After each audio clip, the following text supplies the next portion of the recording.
औज़ुबिल्लाहिमिनश्शैतानिर्रजीम बिस्मिल्लाहिर्रहमानिर्रहीम। अस्सलाम वालेकुम डियर स्टूडेंट्स, कैसे हैं आप सब लोग।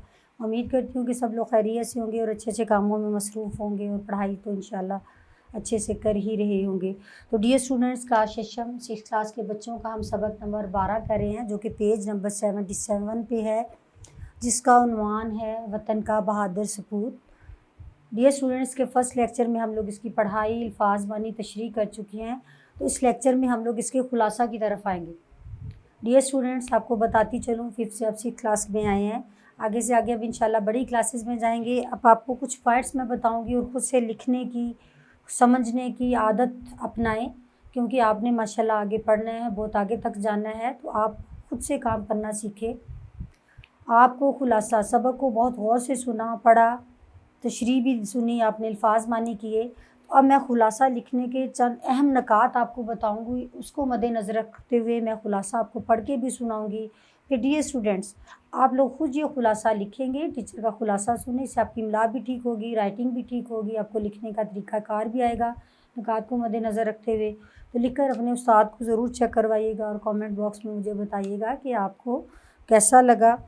1-2 दफ़ा आपको लिखने में झिझक होगी, थोड़ा डर महसूस होगा, लेकिन नहीं, डरना नहीं, आप लोगों ने करना है। और इंशाल्लाह कोई भी काम करने से ही इंसान उस पर आप की गिरफ्त होती है, आप उसमें मुकम्मल होते हैं, उसमें उस काम को करने में एक्सपर्ट हो जाते हैं। तो इंशाल्लाह आप देखिएगा, अब जब तक उर्दू से जुड़े हुए हैं तब तक आपको ये सारी चीज़ें बहुत हद तक आपको मजबूती के साथ इस काबिल कर देंगी कि आपको इसके बारे में किसी से कुछ जानना की ज़रूरत नहीं पड़ेगी। उस्ताद की गाइडेंस में सबक पढ़ते हुए, उसके मानी जानते हुए खुलासा लिखने की कोशिश करें। अहम नकात, ये स्टूडेंट्स आपको मैं बता दूं, किसी भी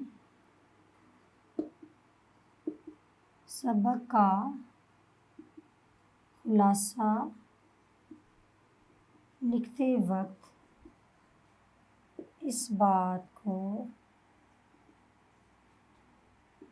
ज़हन नशीं कर लें कि किसी भी सबक का खुलासा लिखते वक्त इस बात को ज़हन नशीं कर लें कि खुलासा कुल सबक का 1/3 होना चाहिए। ये स्टूडेंट्स, आप कहते होंगे 1/3 कितना होता है। फ़र्ज़ करें यही आप वतन का बहादुर सपूत पूरा सबक लिखते हैं, तो वो 4 से 5 पेजेस पे आ रहा है।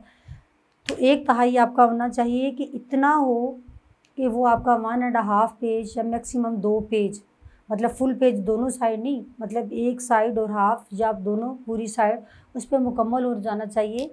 इसके अलावा ये 1/3 होता है। इसके अलावा आप देखें, इसके अलावा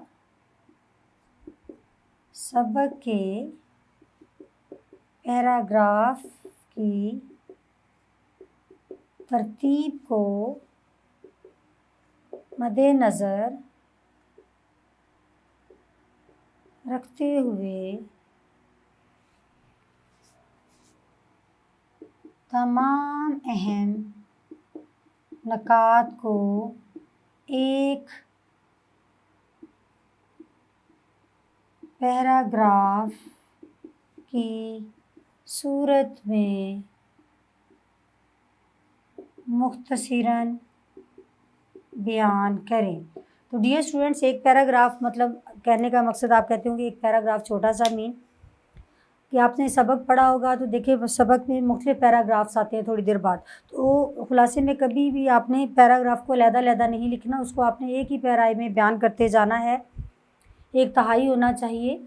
उसके अलावा अगर सबक के अंदर कोई कहावतें, कहानियाँ, उसके बाद कोई किस्से, वाक़यात या कोई ऐसी चीज़ें आ जाती हैं, तो उनको आप नज़रअंदाज करें। ज़रबुल मिसाल हो गई, उनको नज़रअंदाज करते हुए जो सबक के अंदर अहम बातें हैं उन्हीं को आप मद्देनज़र रखेंगे। तो डियर स्टूडेंट्स, मैं उम्मीद करती हूँ कि आपको खुलासा लिखने के जो अहम नकात हैं उन सब की समझ आ गई होगी कि हमने खुलासा किस तरह लिखना है। तो अब हम इस सबक के खुलासे की तरफ आते हैं। बुक अपने सामने रखें, अहम नकात को हमने किस तरह निकालना है। मैं बुक से देख के आपको रीड करके बता रही हूँ, आपने उन पॉइंट्स को अपने सामने रखते हुए वैसे ही खुलासा लिखना है। अब देखें कि मेजर अज़ीज़ अहमद, अब देखें कि मेजर अज़ीज़ अहमद 6 अगस्त 1928 को हांगकांग में पैदा हुए। पाकिस्तानी थे लेकिन हांगकांग में पैदा हुए। अब मैं कुछ और नहीं बोलूँगी। इब्तदाई तालीम हांगकांग में हासिल की। घुंघराले बालों वाला ये बच्चा वालिदैन और बहन भाइयों की आंखों का तारा बन गया। दूसरी जंग अज़ीम में हालात ख़राब होने के बाद उनका ख़ानदान वापस अपने आबाई गांव गुजरात लादियाँ आ गया। तो अज़ीज़ भट्टी ने 1948 में मिलिट्री एकेडमी से कमीशन हासिल कर लिया। बेहतरीन कैडेट का एजाज़ हासिल किया। उन्हें लियाकत अली ख़ान ने आज़ादी शमशीर और गोल्ड मेडल, उनकी जो इख्तिताम था उनके कोर्स का, उस पर उन्हें नवाजा गया। फ़ौजी रवायात के मुताबिक वो मुख्तलिफ़ जो थे छोनियों पर अपने फ़राइज़ सारे अंजाम देते रहे। 6 सितंबर 1965 को भारत ने रात की तारीकी में पाकिस्तान पर हमला कर दिया। वो BRB नहर पर कब्ज़ा करके लाहौर पर कब्ज़ा करना चाहते थे। दुश्मन जो है मुसलसल हमला कर रहा था तोपों से, तोपखाने थे उनके पास, टैंक थे, बड़ी फ़ौज थी। तो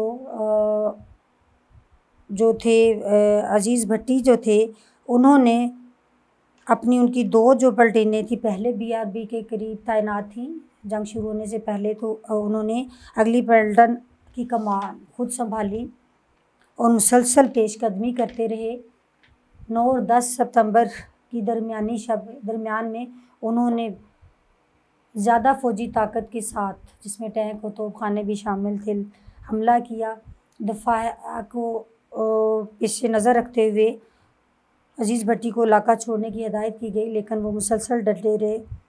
लड़ाई चौथे दिन में दाखिल हुई और अज़ीज़ भट्टी मुसलसल 4 दिनों से एक मिनट के लिए भी आँख ना झपकी और दिन रात जाग रहे थे।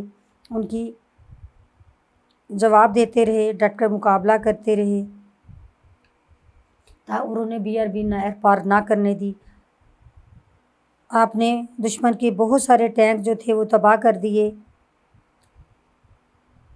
ऊंची जगह पर खड़े BRB की मतलब दुश्मन के इस मकसद के लिए वो बार बार जगह बदल कर उनकी नकलो हरकत का जायज़ा ले रही थी ऊंची जगह पर खड़े होकर। तो ज़मीनी हमलों के साथ उन्होंने फ़ज़ाई हमले भी शुरू कर दिए, लेकिन अज़ीज़ भट्टी ख़तरे के बावजूद डटे रहे। एक लम्हे के लिए भी आँखों से ओझल नहीं उनको दुश्मन को होने दे रहे थे। 12 सितंबर की सुबह उनकी मुसलसल गोलाबारी में इजाफ़ा हुआ तो तोप का एक गोला आपको आकर लगा। 5वीं रात 5 दिन और 5 रातों से जाग रहे थे। गोला लगने से ज़ख्मों की ताब ना लाते हुए शहादत हो गई। आपको मुकम्मल फ़ौजी एजाज़ के साथ आपके आबाई गांव लादियाँ गुजरात में सुपुर्द खाक किया गया और हुकूमत ने आपको सबसे बड़ा फ़ौजी एजाज़ निशान हैदर अपने वतन अज़ीज़ पर अपनी जान निसार करने के बदले में अता फ़रमाया। तो डियर स्टूडेंट्स, उम्मीद करती हूँ खुलासा आपने देखा। 1/3 मतलब सारे सबक को हमने आसान लफ्ज़ों में मुख्तसरन बयान कर दिया है।